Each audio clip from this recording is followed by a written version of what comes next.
The 2025 Japanese Grand Prix is vastly upon us. Let's get down to some predictions and let's preview the race weekend ahead. In pole position, I'm going to go for Max Verstappen. Why? This is his circuit. Suzuka is where he becomes champion. Suzuka is where he has his maximum drive. So for me, Max Verstappen undoubtedly is still going to be good. Look, I know the Red Bull sucks. Okay, the car is not looking good at the moment in time. But the fact that Max Verstappen even could secure a P2 like in the earlier races before, and he was still quick, he still gets into Q3. Max Verstappen is undoubtedly the best driver on the grid in today's Formula One, and he's going to push that Red Bull as hard and as fast as he can. And the fact that it's the home race of Honda as well. Listen, Max Verstappen, do not sleep on this guy. He will be on pole position for the Japanese Grand Prix. On the podium, however, starting with P3, guess what? Max Verstappen. And I'll tell you why. Because the pace obviously isn't there long term. Max, however, is able to get that car to places it should never get to. So when the race goes on and there's going to be different strategies taking place, I don't think the Red Bull's got enough in the tank to be able to actually succeed and finish in front of the two McLarens especially.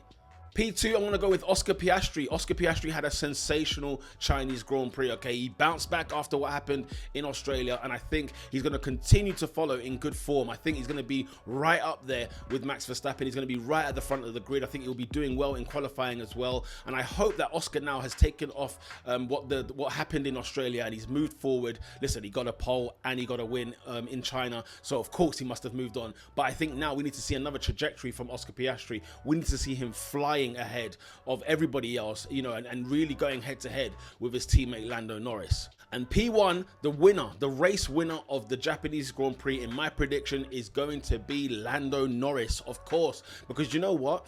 After the Chinese Grand Prix, Lando Norris has now probably got an issue to deal with, okay? Oscar had a bad time in Australia, and Lando had a sensational time in Australia, winning that Grand Prix for McLaren. Remember, McLaren have 3 wins in a row, by the way, and they're going to make it 4 wins in a row.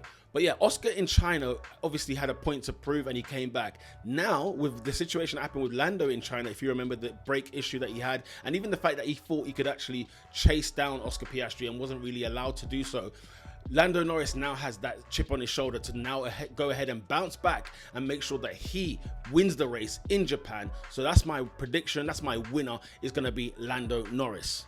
Comment down below who you think is going to win the Japanese Grand Prix. Who do you think is going to be on pole position, and who do you think is going to be on the podium? Is your winner like mine, Lando Norris? Comment down below. Let's have a conversation. Now, who am I looking forward to seeing ahead of the Japanese Grand Prix this week? I must say, Yuki Tsunoda in his home country of Japan, in a Red Bull. He's going to be doing his Red Bull debut, okay? The number 2 car to Max Verstappen, the cursed car. The man has got a lot on his shoulders. Yuki Tsunoda in front of the home crowd. He's going to be in a Red Bull. It's going to be fully emotional, whether good or bad. It's going to be filled with emotion because Yuki has finally got the seat that he's always wanted, and now it's here. He's arrived. So I'm looking forward, of course, to seeing what he's going to be like in the very fast car. Listen, I know I said the Red Bull is garbage. However, it's fast in terms of the rest of the grid. Yuki Tsunoda has been in the AlphaTauri, in that Racing Bulls, and it's not been as fast, of course, as the Red Bull. But now he gets to be in one of the front seats, one of the front cars on the grid. I'm excited to see how he gets on. The ones I'm concerned about, however, Alpine. They have no points currently in Formula One this season, the only team with no points, and nobody's really talking about Alpine. What is actually going on over there? What's happening with Pierre Gasly? What's happening with Jack Doohan? And then you've got Colapinto as well lurking in the background. You know, Flavio Briatore has got to get those guys into gear. He's got to whip them up and make sure that they actually collect a haul of points. But I must say, I am concerned. I'm keeping my eye on them. I am concerned about this team because them being behind Kick Sauber, being behind the Haas, being behind the Williams, and of course the RBs is actually quite shocking. Remember, this was the team that used to clash with McLaren for being the front of the midfield, or at least the 3rd or 4th place team in Formula One, and now look where they are, rock bottom and lost. That's the team I'm concerned about.